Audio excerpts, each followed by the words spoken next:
Assalamualaikum warahmatullahi wabarakatuh. A'udzubillah, bismillah, la haula wala quwata illa billahil aliyyil azim. Yang saya hormati Bapak dan Ibu Guru SD Negeri Ngalian, Bapak dan Ibu Guru SD Karangjompo, Bapak dan Ibu Guru SD Curug. Terima kasih atas kehadiran panjenengan semua dalam acara tugas saya selaku CGP Angkatan 11 Kabupaten Pekalongan. Sebelumnya kita awali pembelajaran pada pagi hari ini dengan bacaan basmalah bersama-sama. Bismillahirrahmanirrahim. Bagaimana Bapak Ibu kabarnya pagi ini? Alhamdulillah ya. Walaupun kita telah melaksanakan upacara Hari Kemerdekaan Indonesia, kita masih tetap semangat. Semangat Bapak Ibu nggih? Iya, nggih. Sebelum kita mulai, kita buat kesepakatan dulu, nggih. Nah, kesepakatan di sini adalah tenangkan hati dan pikiran. Arahkan semua perhatian untuk fokus belajar. Hadirkan rasa ingin tahu, syukur dan welas asih. Bagaimana Bapak Ibu? Apa disetujui kesepakatan tersebut? Setuju. Disetujui. Apa ada yang mau menambahkan? Cukup. Iya, terima kasih Bapak Ibu nggih. Nah, kesepakatan pagi hari ini adalah tenangkan hati dan pikiran, arahkan semua perhatian untuk fokus belajar, hadirkan rasa ingin tahu, syukur dan welas asih. Nah, pada pagi hari ini ya, ini adalah tugas saya selaku CGP Kabupaten Pekalongan Angkatan 11. Yaitu ini salah satu aksi nyata modul 1.4 diseminasi budaya positif, berbagi pemahaman dan pengalaman penerapan budaya positif di lingkungan kelas dan sekolah. Nah, Bapak Ibu, apakah Bapak Ibu sudah ada yang tahu budaya positif? Nah, budaya positif Bapak Ibu? Iya ya. Budaya positif itu adalah apa Bapak Ibu? Perwujudan dari nilai-nilai atau yang kita belum berangkat sekolah. Iya, pinter. Pas buat kami, tepuk tangan buat kami ya. Nah, budaya positif merupakan perwujudan dari nilai-nilai atau keyakinan universal yang diterapkan di sekolah. Budaya positif dapat mendorong murid untuk mampu berpikir, bertindak, dan menciptakan sebagai proses memerdekakan dirinya sehingga murid mampu mandiri dan bertanggung jawab. Ya, nah, budaya positif itu apa saja Bapak Ibu? Nah, budaya positif apa saja Bapak Ibu?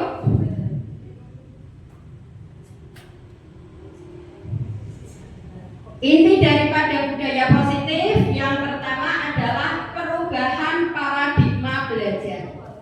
Disiplin positif, nilai-nilai kebajikan, kebutuhan dasar manusia, motivasi, perilaku manusia, posisi kontrol guru, keyakinan kelas, dan yang terakhir adalah segitiga restitusi.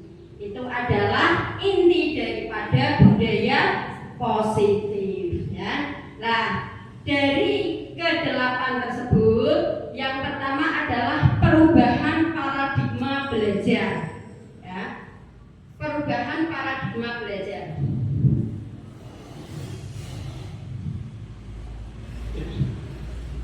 Pembelajaran dengan paradigma baru. Pembelajaran dengan paradigma baru merupakan pembelajaran yang dirancang berdasarkan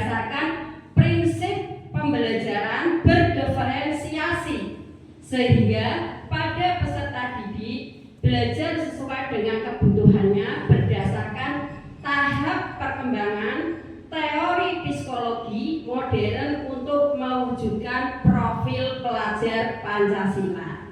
Nah, masih ingat dengan profil pelajar Pancasila Bapak Ibu? Masih ingat?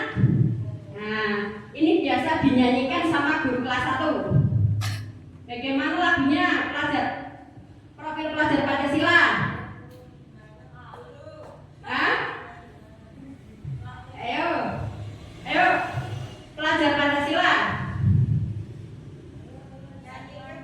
Ya, nyanyi bersama-sama. 1, 2, 3. Pancasila beriman dan bertakwa pada Tuhan yang Maha.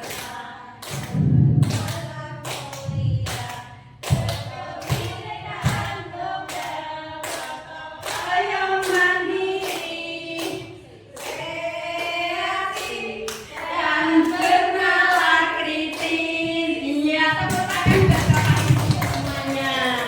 Iya, ya. Itu adalah profil pelajar Pancasila. Nah, ya, pelajar Pancasila yang sekarang kita terapkan di pembelajaran kita. Nah, selanjutnya miskonsepsi tentang teori kontrol. Ya. Ilusi guru mengontrol murid. Ilusi guru bahwa kritik dan membuat orang bersalah dapat menguatkan karakter. Ilusi bahwa semua penguatan positif, efektif, dan bermanfaat. Ilusi bahwa orang dewasa memiliki hak memaksa. Itu adalah miskonsepsi, ya Bapak Ibu ya. Itu adalah miskonsepsi tentang teori kontrol. Nah, untuk mengubah paradigma tersebut, itu mengubah paradigma stimulus ke respon ke pendekatan teori kontrol Bapak Ibu. Ya, teori kontrol itu stimulus respon tentang dunia. Yang pertama, realitas atau kebutuhan kita sama. Teori kontrol tentang dunianya, realitas kebutuhan kita berbeda. Ya. Yang kedua, semua orang melihat hal yang sama. Teori kontrol tentang dunia, setiap orang memiliki gambaran berbeda. Terus, kita mencoba mengubah agar orang berpandangan sama dengan kita. Kita berusaha memahami pandangan orang lain tentang dunia. Perilaku buruk dilihat sebagai suatu kesalahan. Semua perilaku memiliki tujuan. Orang lain bisa mengontrol saya. Teori kontrol tentang dunianya, hanya Anda yang bisa mengontrol diri Anda.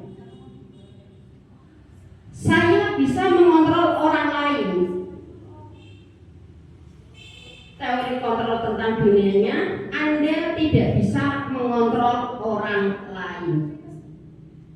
Dan yang terakhir, stimulus respon tentang dunia, pemaksaan ada pada saat bujukan gagal. Teori kontrol dunianya adalah kolaborasi dan konsensus menciptakan pilihan-pilihan baru.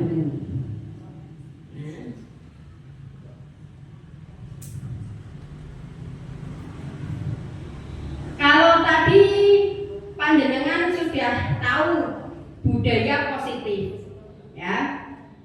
Nah, salah satunya adalah disiplin positif, ya. Disiplin positif apa Bapak Ibu? Pembiasaan yang baik, Bu. Pembiasaan yang baik, ya. Ada lagi? Disiplin positif?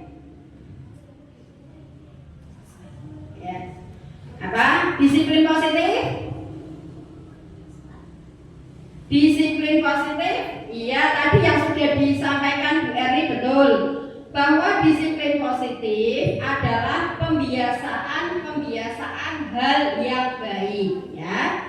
Yang baik di sini mencangkup sikap atau perilaku maupun tutur kata oleh seluruh warga di sekolah, terutama bagi murid agar dapat berkembang menjadi pribadi yang kritis, mandiri, dan bertanggung jawab. Ya, itu adalah disiplin positif. Kita sebagai pendidik, tujuan kita adalah menciptakan peserta didik yang memiliki disiplin diri, sehingga mereka berperilaku mengacu kepada nilai-nilai kebajikan universal dan memiliki motivasi dalam diri menuju perubahan perilaku ke arah yang lebih baik, ya. Itu adalah disiplin positif. Nah, nilai-nilai kebajikannya apa saja Bapak Ibu? Nilai-nilai kebajikannya adalah nilai yang disepakati bersama, lepas dari suku bangsa, agama, bahasa, maupun latar belakangnya. Ya, suku bangsa jelas ya, bangsa kita adalah bangsa Indonesia. Agama kita di Indonesia yang diakui ada 6 agama, nggih Bapak Ibu nggih. Nah, bahasa kita bahasanya banyak sekali, nggih. Nah, maupun latar belakangnya, baik latar belakang dari sosial, ekonomi maupun budayanya. Nah, sesuai dengan nilai kebajikan tersebut yang sesuai dengan profil pelajar Pancasila yang tadi telah Bapak Ibu semua nyanyikan, ya. Pelajar Pancasila beriman dan bertakwa pada Tuhan yang esa dan berakhlak mulia, berkebinekaan global, gotong royong mandiri, kreatif dan bernalar kritis. Iya, itu sesuai dengan profil pelajar Pancasila.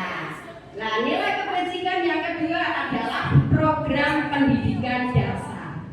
Oke, program pendidikan dasar toleransi. Ya, toleransi berarti kita harus menghargai orang lain. Rasa hormat, kita harus menghormati sesama. Integritas, mandiri, menghargai, antusias, empati, kreativitas, kerjasama, percaya diri, dan kemitraan. Itu adalah program daripada pendidikan dasar. Nah, untuk nilai kebajikan yang ketiga adalah keterampilan hidup.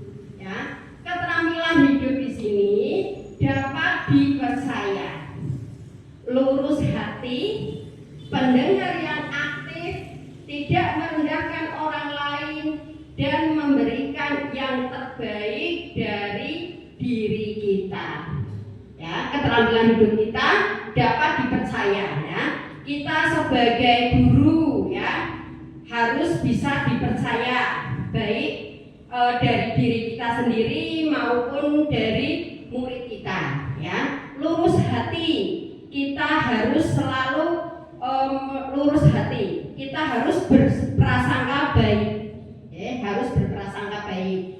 Pendengar yang aktif, kita harus mendengarkan apa yang murid kita jelaskan. Biasanya di sini ini apabila ada murid kita yang terlambat seperti itu, kita biasanya langsung menghakimi saja. Tetapi di nilai kebajikan ini kita menerapkan keterampilan hidup, ya, menerapkan keterampilan hidup yaitu menjadi pendengar yang aktif, tidak merendahkan orang lain, dan memberikan yang terbaik dari diri kita.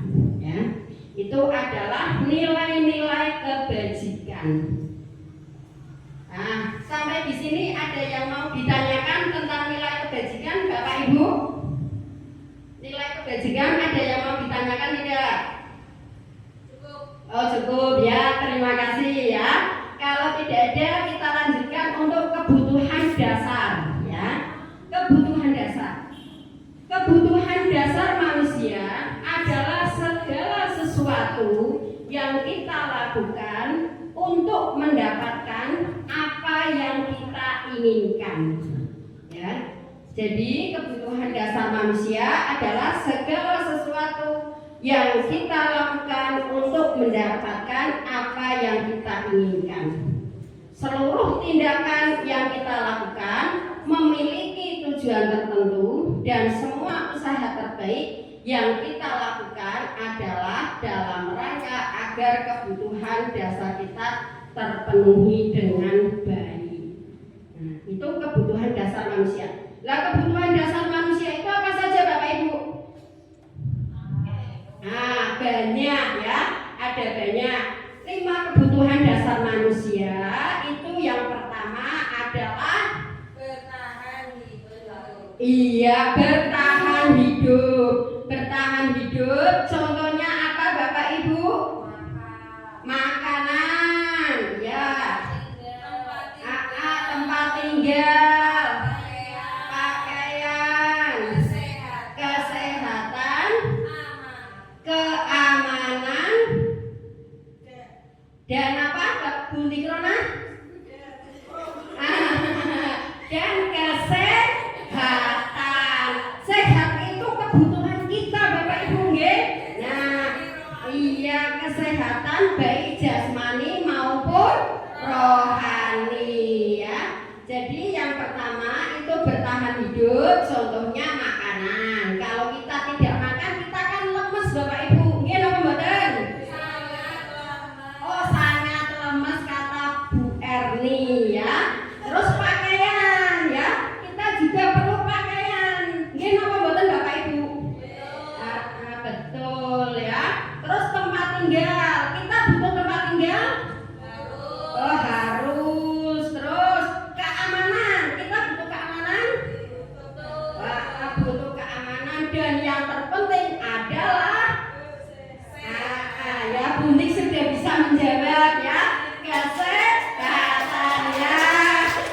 Terima kasih Bunik Rona ya. Tadi sudah disempurnakan sama Bunda Eri ya. Nah, kesehatan jasmani dan rohani ya. Itu adalah kebutuhan dasar manusia yang pertama. Lah untuk kebutuhan dasar manusia yang kedua adalah kasih sayang dan rasa diterima. Ya, contohnya adalah apa? Kasih sayang. Contohnya apa? Rasa ingin diterima, ingin dipedulikan. Nah, terus berbagi. Iya, pinter Bu Erni ya, kerjasama ya. Terus iya, kerjasama sama mertua. Ya, itu penting itu ya. Nah, itu adalah salah satu bentuk kasih sayang dan rasa diterima. Ya. Ya, iya. Yang ketiga adalah kebutuhan dasar yang ketiga. Kebutuhan dasar yang ketiga apa Bapak Ibu? Penguasaan kok ya Bu? Iya, penguasaan ya. Ya, kebutuhan manusia yang ketiga adalah penguasaan. Penguasaan di sini contohnya adalah harga diri. Ya, keinginan untuk dianggap, terus memimpin, berprestasi, diakui dan didengar. Itu adalah penguasaan ya. Kita harus bisa menjaga harga diri kita Bapak Ibu nggih. Apalagi sikap kita terhadap anak-anak ya, terhadap murid-murid kita. Kita harus bisa menjaga harga diri kita. Terus keinginan untuk dianggap. Nggih, kita punya keinginan untuk dianggap. Terus kita juga punya keinginan memimpin. Nggih napa mboten Bapak Ibu?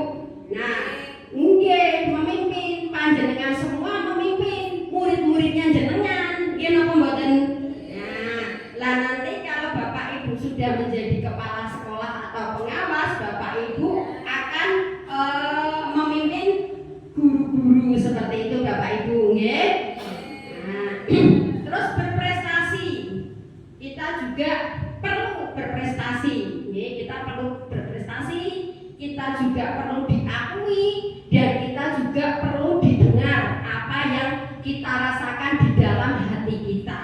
Itu adalah suatu kebutuhan. Nggih napa mboten Bapak Ibu? Iya. Dan yang keempat adalah kebebasan. Nggih, kebebasan. Kebebasan di sini adalah contohnya mandiri, ya.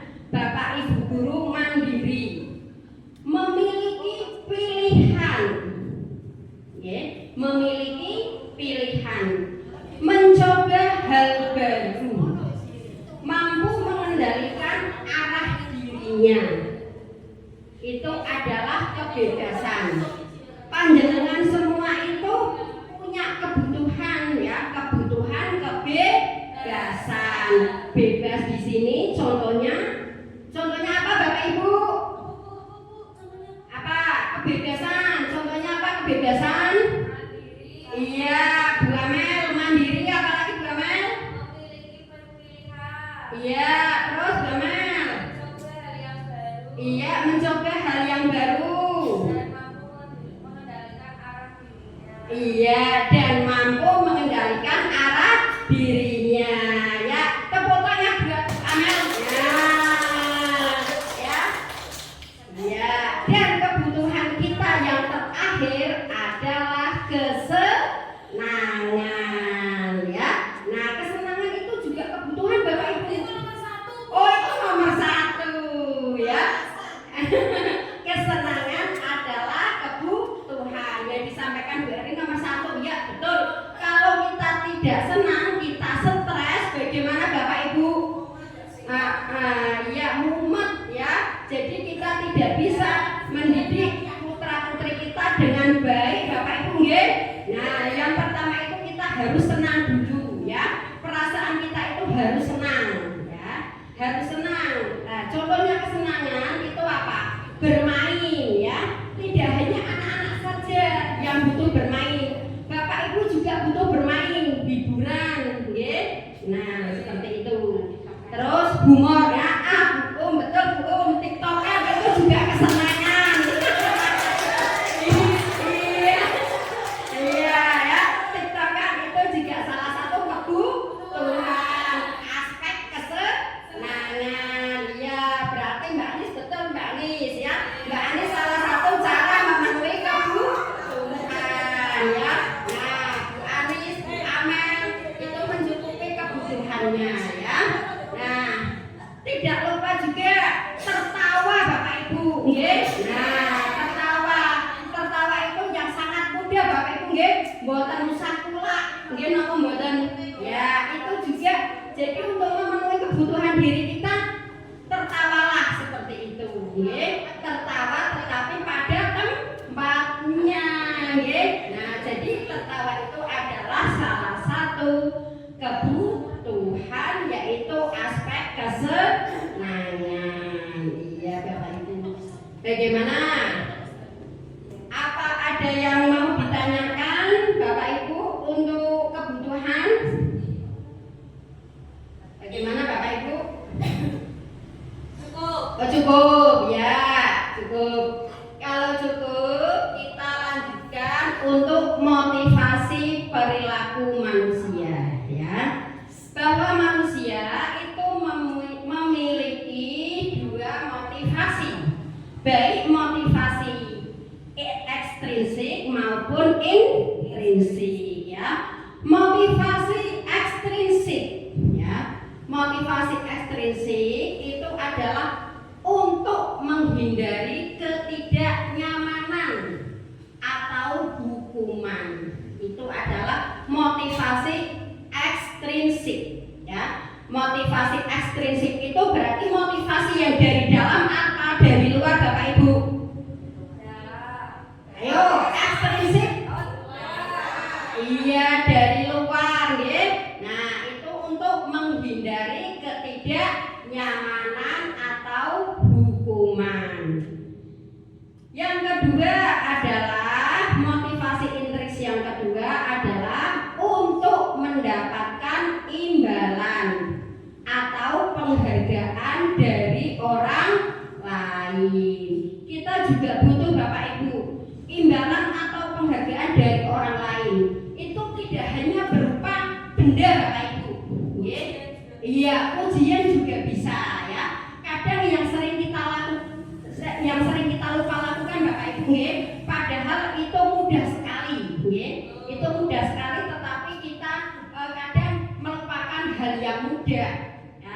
Padahal untuk motivasi ekstrinsik kepada siswa itu kita bisa memberikan seperti yang tadi disampaikan Bu Erni, yaitu pujian atau sanjungan ya. Nah, seperti itu, tidak hanya berupa barang Bapak Ibu nggih. Nah, seperti itu. Jadi kita dengan murid kita jangan lupa kalau misalkan murid kita itu melakukan suatu kebaikan, mendapat prestasi ya, kita jangan sungkan-sungkan untuk memberikan motivasi kepada anak kita ya, anak didik kita, murid-murid kita ya, yaitu motivasi ekstrinsik berupa pujian atau sanjungan seperti itu nggih Bapak Ibu nggih.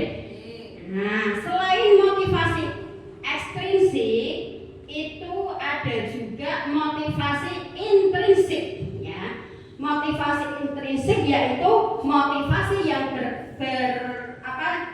bersumber dari dalam ya. Nah, motivasi intrinsik ini untuk menjadi orang yang mereka inginkan itu menghargai diri sendiri dengan nilai-nilai yang mereka percaya ya. Jadi motivasi itu ada dua, ada motivasi ekstrinsik dan juga ada motivasi intrinsik. Kita selaku Bapak dan Ibu guru jangan lupa memberikan motivasi tersebut kepada murid kita, kepada peserta didik kita ya. Motivasi ya. Yang pertama, motivasi perilaku manusia itu ada hukuman Bapak Ibu. Ada hukuman, ada konsekuensi, dan ada juga restitusi ya. Nah, biasanya hukuman itu bagaimana datanya Bapak Ibu? Hukuman itu yang bagaimana? Motivasi hukuman biasanya kan jenengan sok menghukum putra-putrine supaya termotivasi, ngaten nggih? Nah, yang dimaksud dengan motivasi hukuman itu yang bagaimana coba? Yang bagaimana? Ya, motivasi hukuman yang bagaimana? Yang bagaimana Bu Anis? Murid yang tidak tahu itu untuk supaya lebih tahu lagi, maka hukuman yang diberikan oleh seorang guru dengan cara yang lebih baik lagi Bu, bukannya memojokkan. Oh ya, bukannya memojokkan. Iya ya. Hukuman itu adalah salah satu motivasi, ya, salah satu motivasi. Nah, jangan memojokkan, ya. Berarti hukuman itu bersifatnya bagaimana? Bersifatnya tidak terencana, ya. Nah, tidak terencana ataupun tiba-tiba. Terus murid juga tidak tahu apa yang akan terjadi atau apa yang akan dilibatkan seperti itu. Hukuman itu bersifatnya satu arah, ya. Hukuman berupaya jangan hukuman fisik atau psikis ya Bapak Ibu nggih. Nah, itu adalah motivasi hukuman. Kita biasanya kadang sok menghukum putra-putri kita, ya. Nah, tetapi hukuman di sini adalah salah satu bentuk kita itu untuk memotivasi peserta didik kita, ya. Nah, untuk motivasi berikutnya adalah konsekuensi. Konsekuensi, ya, Bapak Ibu nggih. Konsekuensi di sini, nah, ini kalau tadi hukuman itu tidak direncanakan, tetapi kalau konsekuensi itu terencana, ya, terencana atau disepakati sesuai dengan peraturan. Yang kedua adalah murid tetap dibuat tidak nyaman. Nah, bagaimana itu contohnya? Murid tetap tidak nyaman. Contohnya di sini, ya, ada kasusnya itu Bapak Ibu kan tentunya sudah membuat kesepakatan kelas nih Bapak Ibu nggih. Nah, kesepakatan kelas. Misalkan apabila ada murid Bapak Ibu itu tidak mengerjakan PR, nggih. Nah, tidak mengerjakan PR, kita biasanya kan menanyakan, ya. Kita biasanya menanyakan. Nah, menanyakan di sini adalah biasanya anak alasannya bukunya ketinggalan guru. Biasanya kan kalau tidak mengerjakan PR seperti biasanya kan alasannya bukunya ketinggalan. Nggih napa mboten? Nah, konsekuensinya berarti kamu sudah tahu kalau kamu tidak mengerjakan PR, ini sudah kesepakatan kelas. Konsekuensinya bagaimana? Ya konsekuensinya adalah mengerjakan PR-nya di luar seperti itu. Itu sudah konsekuensi karena sudah termuat di kesepakatan kelas. Iya, sudah kesepakatan bersama, sudah kesepakatan kelas. Jadi apabila ada yang melanggar atau tidak menepati kesepakatan kelas, kita bisa memberikan hukuman, kita bisa memberikan konsekuensi. Nah, ya, ini adalah bentuk motivasi, ya. Bentuk motivasi kita selaku guru terhadap peserta didik, ya. Seperti itu. Yang ketiga adalah restitusi. Restitusi itu proses menciptakan kondisi bagi murid untuk memperbaiki kesalahan. Ya, untuk memperbaiki kesalahan. Kalau tadi misalkan kasusnya tidak mengerjakan PR, itu kita harus tanya dulu kenapa seperti itu, ya. Kenapa tidak mengerjakan PR seperti itu? Itu namanya restitusi. Proses menciptakan kondisi bagi murid untuk memperbaiki kesalahan. Kesalahan di sini tadi adalah apa, Bapak Ibu? Kesalahan di sini tadi tidak mengerjakan PR, ya. Terus restitusi kedua adalah proses kolaborasi yang mengajarkan murid untuk mencari solusi atas permasalahannya sendiri. Ya, nah bagaimana kalau tidak mengerjakan PR? Berikutnya apa yang akan kamu lakukan? Seperti itu. Itu adalah motivasi restitusi, yaitu memotivasi. Nanti anak pasti akan menjawab, tidak akan saya ulangi lagi guru. Nggih napa mboten Bapak Ibu? Iya, ya. Itu adalah motivasi perilaku manusia. Motivasi perilaku manusia. Terus sebagai guru kita punya posisi kontrol, Bapak Ibu, ya. Posisi kontrol kita sebagai guru itu ada 5, Bapak Ibu. Kita bisa sebagai penghukum, kita bisa sebagai pembuat merasa bersalah, kita bisa sebagai teman, kita bisa sebagai pemantau, ataupun kita bisa sebagai manajer. Jadi Bapak Ibu guru itu memiliki posisi kontrol, ya. Posisi kontrol yang pertama adalah penghukum. Ya, penghukum di sini contohnya, contohnya misalkan, ya, ada anak tidak memakai perlengkapan seragam dengan lengkap, okay? Karena sudah kesepakatan kelas. Perlengkapannya yaitu baju sesuai dengan hari yang sudah ditentukan. Terus memakai sabuk, ikat pinggang, memakai sepatu berwarna hitam. Nah, misalkan ada salah satu anak, tidak memakai atribut yang lengkap pada saat upacara. Pada saat upacara, misalkan setelah upacara anak diperintah sama gurunya, kamu hormat bendera. Nah seperti itu, kamu hormat bendera selama 1 jam. Itu berarti posisi kontrol guru sebagai penghukum. Contohnya seperti itu, Terus posisi kontrol guru berikutnya pembuat merasa bersalah. terus sebagai teman, sebagai pemantau, dan sebagai manajer. Ya, sebagai manajer.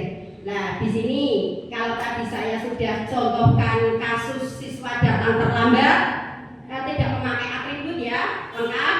Sekarang contohnya adalah siswa datang ke sekolah terlambat. Contohnya siswa datang ke sekolah terlambat. Berdoa di halaman sekolah selama 3 kali. Jadi anak itu karena datang terlambat, ya, kan sudah ketinggalan berdoa. Ini apa buatan Bapak Ibu? Nah, akhirnya Bapak dan Ibu guru memerintahkan sudah kamu berdoa di halaman sebanyak 3 kali. Itu adalah posisi kontrol guru sebagai penghukum, yaitu dihukum dengan cara berdoa di halaman seperti itu.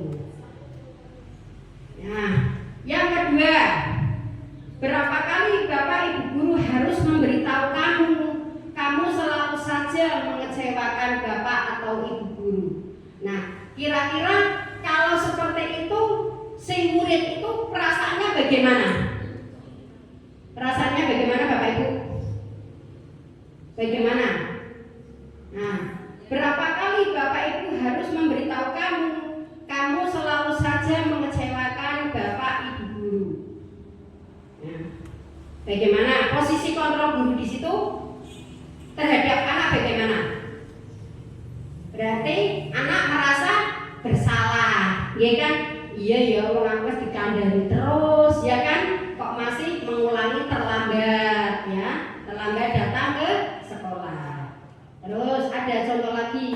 Ayo dong ikuti aturan sekolah. Tolong bantu ibu guru ya sekali ini. Ya sudah, tidak apa-apa. Lain kali jangan berbuat seperti ini ya. Itu berarti posisi kontrol guru sebagai teman. Iya, sebagai teman. Ayo dong. Nah, ya. Dengan pernyataan ayo dong berarti itu menyatakan setara ya. Nah, setara. Berarti posisi kita adalah sebagai teman ya. Ada lagi, kamu sudah melanggar peraturan sekolah. Apa konsekuensinya? Apa konsekuensinya? Iya, ya. Nah, setelah berdoa silakan duduk dan jangan diulangi lagi. Itu adalah kontrol guru sebagai pemantau. Ya, betul yang disampaikan Bu Erni ya, kita sebagai pemantau. Dan yang terakhir itu adalah posisi kontrol guru sebagai manajer ya, sebagai manajer. Itu posisi kontrol guru yang paling baik dan ideal. Yang paling baik dan ideal adalah sebagai kontrol manajer. Jadi tidak menyalahkan saja ya. Apakah kamu tahu kesalahanmu? Kira-kira bagaimana kamu memperbaiki kesalahanmu? Itu adalah posisi kontrol guru sebagai manajer. Ya, Bapak Ibu ya. Sampai di sini untuk posisi kontrol guru. Apa ada yang mau ditanyakan? Ada tidak Bapak Ibu posisi kontrol guru? Mungkin belum Bu, karena kadang belum dipraktekkan sama anak untuk selama ini belum ada kendala. Oh, belum ada kendala ya. Kalau tidak ada kendala, coba kita itu ya kaji bersama ya. Nah, posisi kontrol apakah aku? Nah, coba ya. Coba Bapak Ibu, posisi kontrol apakah aku? Saya kecewa sekali dengan kamu. Nah, saya kecewa sekali dengan kamu. Itu berarti posisi kontrol kita itu sebagai apa? Ayo, sebagai apa posisi kontrol kita? Saya kecewa sekali dengan kamu. Ayo, apa? Posisi kontrol kita? Saya kecewa sekali dengan kamu. Sebagai apa? Ayo, sebagai apa? Pembuat merasa bersalah. Ya, pintar ya. Saya kecewa sekali dengan kamu. Itu posisi kontrol kita sebagai pembuat merasa bersalah ya. Selanjutnya, posisi kontrol apakah aku? Kamu tidak benar melakukannya. Kamu tidak benar melakukannya. Berarti posisi kontrol di sini kita sebagai apa, Bapak Ibu? Apa? Sebagai apa? Kontrol kita berarti sebagai penghukum ya, betul Bu Amel ya. Nah, posisi kontrol kita sebagai penghukum. Coba berikutnya Bapak Ibu ya. Nah, apa rencanamu untuk menyelesaikan masalah ini? Apa? Apa rencanamu untuk menyelesaikan masalah ini? Posisi kontrol kita sebagai guru yang apa Bapak Ibu? Apa? Apa? Apa? Apa Bu Fani? Iya, manajer ya. Nah, apa rencanamu untuk menyelesaikan masalah ini? Adalah itu posisi kontrol guru sebagai manajer ya, sebagai manajer. Berikutnya, nah, Bu Erni belum apa-apa sudah menjawab teman. Tepuk tangan buat Bu Erni ya. Nah, baru lihat selintas saja sudah sebagai teman. Nah, berarti Bu Erni bisa menemukan kata kunci di mana bisanya sebagai teman. Oh, ajakan. Iya, pintar ya. Nah, betul buat Bunda Erni ya. Nah, ayolah ajakan. Ya, berarti posisi kontrol kita sebagai teman ya, posisi kontrol kita sebagai teman ya. Berikutnya Bapak Ibu, coba posisi kontrol apakah aku ya, posisi kontrol apakah aku? Kamu tidak akan pernah dapat nilai jika tidak mengerjakan tugas apa? Pemantau. Nah, coba ya kata Bu Amel dan Bu Erni pemantau. Iya, tepuk tangan buat berdua ya. Berarti Bapak Ibu sudah paham betul posisi kontrol kita sebagai guru ya. Posisi kontrol kita sebagai guru, kita sudah bisa membedakan mana kita sebagai penghukum. Terus apa lagi Bapak Ibu? Merasa bersalah.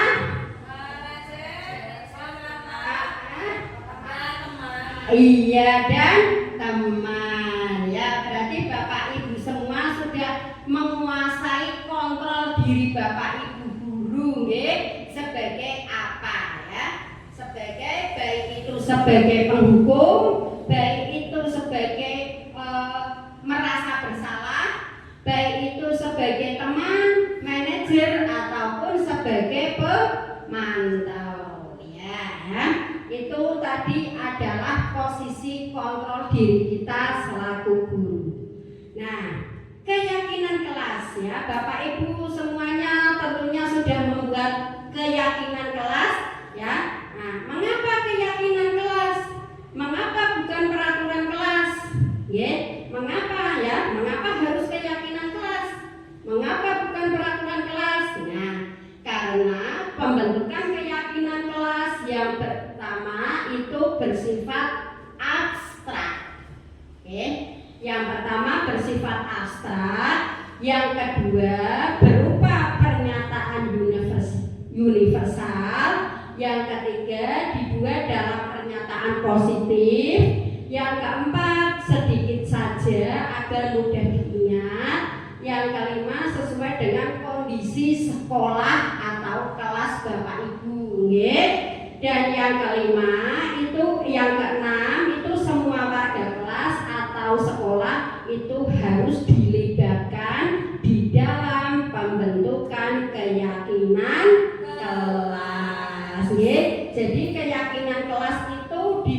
bersama dengan warga kelas Bapak Ibu nggih. Nah, tidak hanya Bapak Ibu sendiri saja.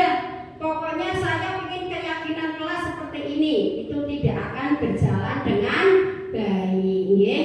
Nah, kita untuk membuat keyakinan kelas itu harus melibatkan semua warga sekolah ataupun warga sekolah ataupun warga kelas nggih. Itu adalah keyakinan kelas.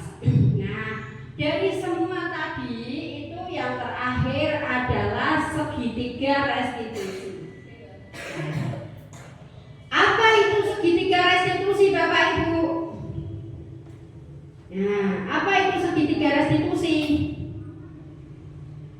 Segitiga restitusi adalah suatu proses dialog yang dijalankan oleh guru agar dapat menghasilkan murid yang mandiri dan bertanggung jawab. Biasanya anak-anak kita itu sering melakukan kesalahan Bapak Ibu. Nah, dari itu kita jangan menghakimi ya, tetapi kita harus berdialog ya, kita harus berdialog menghasilkan hasil yang baik agar murid menjadi mandiri dan bertanggung jawab ya. Nah, untuk segitiga restitusi ini yang pertama adalah menstabilkan identitas ya, menstabilkan identitas. Menstabilkan identitas ini berdasarkan prinsip membuat kesalahan adalah bagian dari pembelajaran ya. Nah, menstabilkan identitas. Nah, berbuat salah itu wajar. Nggih mboten Bapak Ibu? Iya, berbuat salah itu wajar. Terus tidak ada manusia yang sempurna. Betul napa mboten Bapak Ibu? Iya, betul ya. Terus Bapak Ibu guru juga pernah melakukan itu. Ya napa mboten? Iya ya, karena kita manusia tidak ada yang sempurna. Jadi Bapak Ibu juga pernah melakukan itu. Melakukan yang anak-anak kita lakukan juga Bapak Ibu dulu juga pernah melakukan ya. Bapak Ibu guru tidak mencari siapa yang salah. Jadi Bapak Ibu guru itu tidak mencari siapa yang salah, tetapi ingin mencari solusi dari permasalahan ini ya. Nah, tadi kalau ada contoh kasus ya, baik kasus anak yang datang terlambat ataupun tidak memakai atribut sekolah dengan lengkap ya, Bapak Ibu itu sebenarnya tidak mau mencari kesalahan ya, tetapi Bapak Ibu itu mau mencari solusi ya, mau mencari solusi untuk mengatasi kasus-kasus yang terjadi di sekolah ya.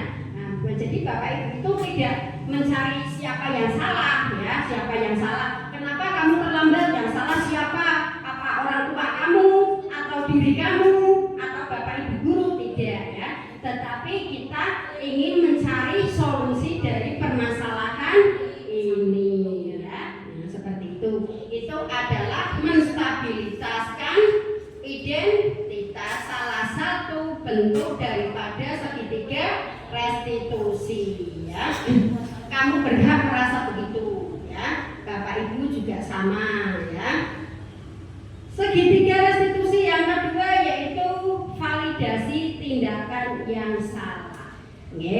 Nah, kita harus memvalidasi tindakan yang salah. Bagaimana ya? Apa itu validasi tindakan yang salah? Nah, validasi tindakan yang salah itu berdasarkan prinsip setiap perilaku berupaya memenuhi suatu kebutuhan tertentu ya, memenuhi kebutuhan tertentu. Nah, memvalidasi tindakan yang salah ini contohnya, kamu pasti punya alasan mengapa Nggih napa mboten Bapak Ibu?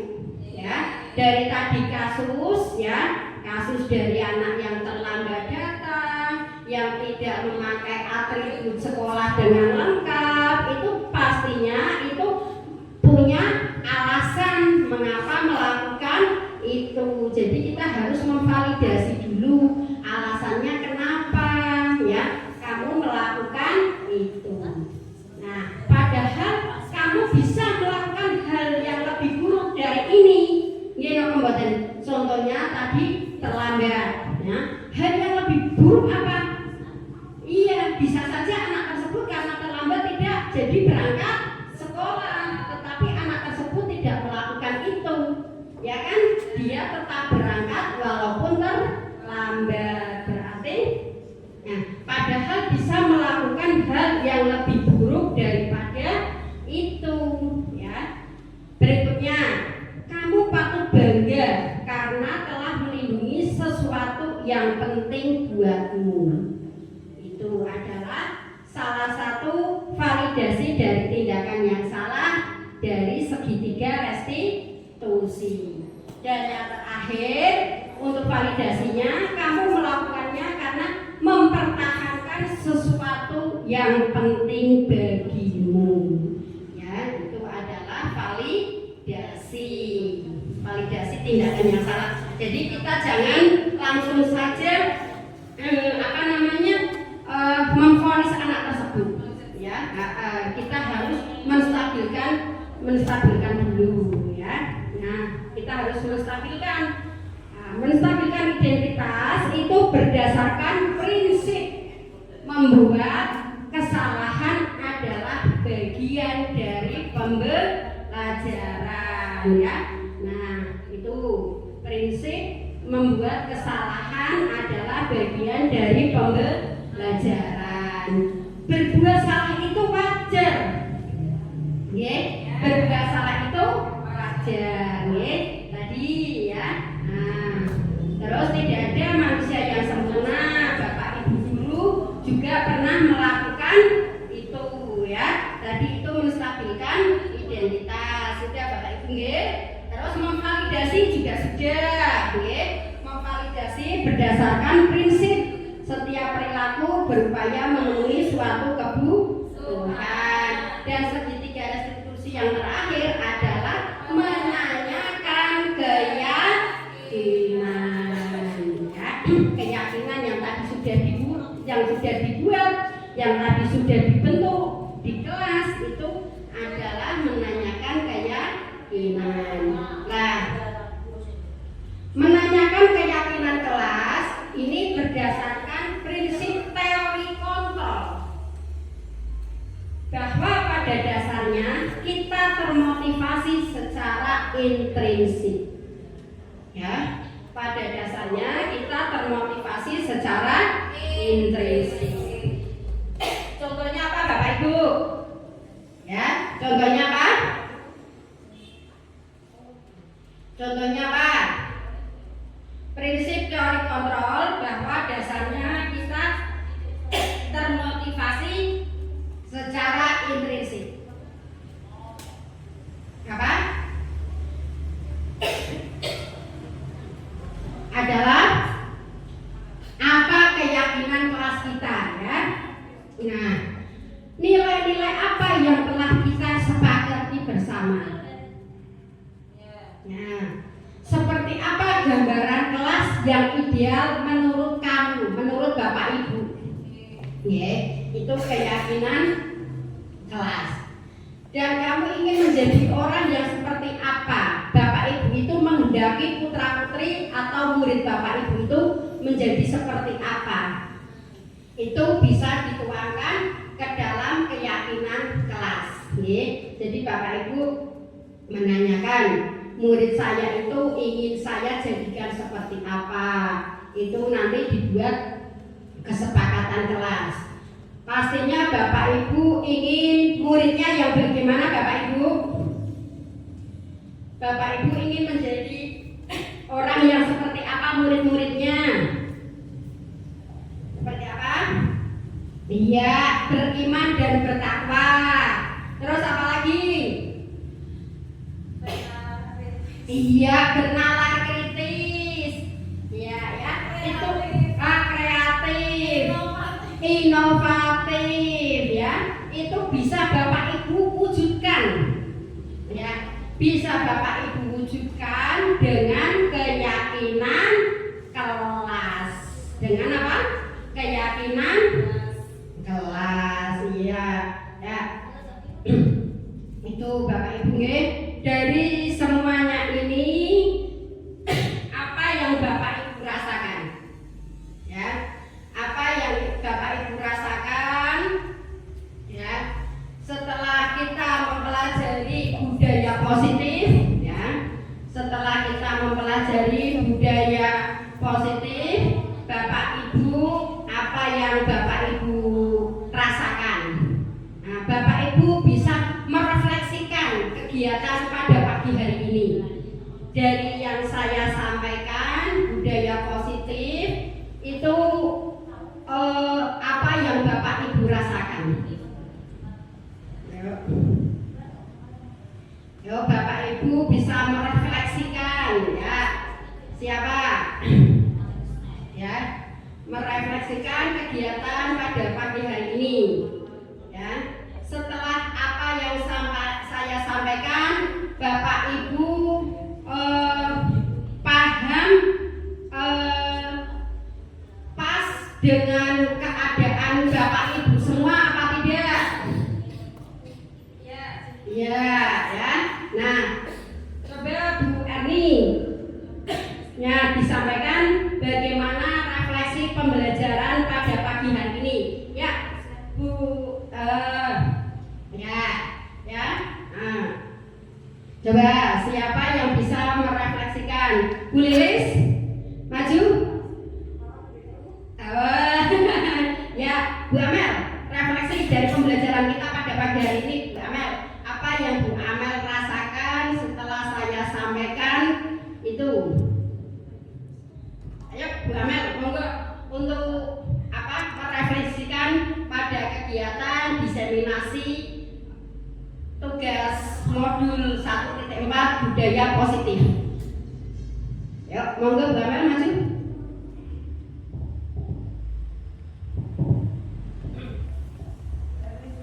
Oh, Bu Erni dulu ya. Nah, Bu Erni dulu. Monggo Bu Erni.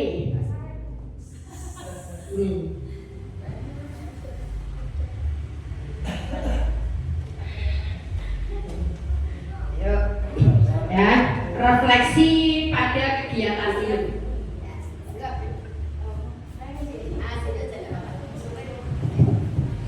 Terima kasih atas waktunya. Assalamualaikum warahmatullahi wabarakatuh.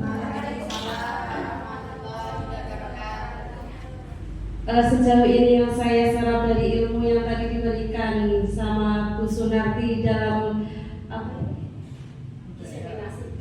diseminasi disiplin positif hanya yaitu selama dalam pembelajaran yang saya alami banyak anak-anak yang seperti yang tadi disampaikan. Dengan adanya tadi pemaparan, saya mendapatkan sedikit ilmu tentang lima tadi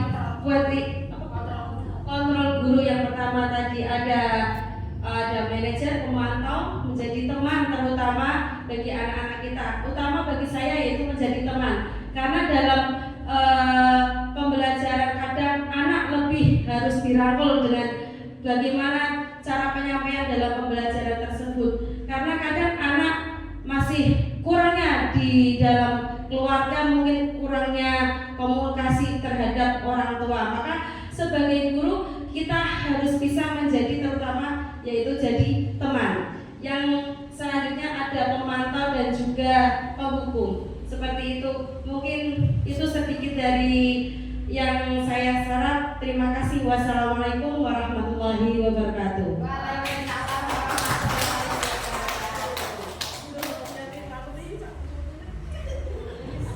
Ya, terima kasih refleksi yang sudah disampaikan sama Bu Erni. Ya, ada lagi yang mau menyampaikan refleksinya pada kegiatan diseminasi modul 1.4 1.4 budaya positif? Oh ya, Bu Amel, ayo Bu Amel.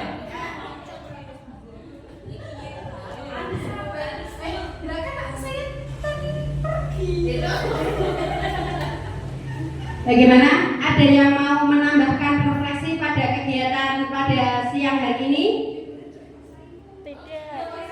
Ya, tidak ada ya. Nah, kalau tidak ada, saya cukupkan ya Bapak Ibu ya. Mungkin di lain waktu kita ada diseminasi berikutnya ya Bapak Ibu ya. Mudah-mudahan apa yang saya sampaikan dari pagi sampai siang hari ini mudah-mudahan bermanfaat bagi kita semua, dan mudah-mudahan ini adalah salah satu amalan kita ya. Saya atas nama pribadi mohon maaf pada Bapak dan Ibu guru semua apabila saya di dalam menyampaikan materi ini banyak kekurangan dan kekeliruannya ya. Akhir kata, billahi taufiq wal hidayah. Wassalamualaikum warahmatullahi wabarakatuh.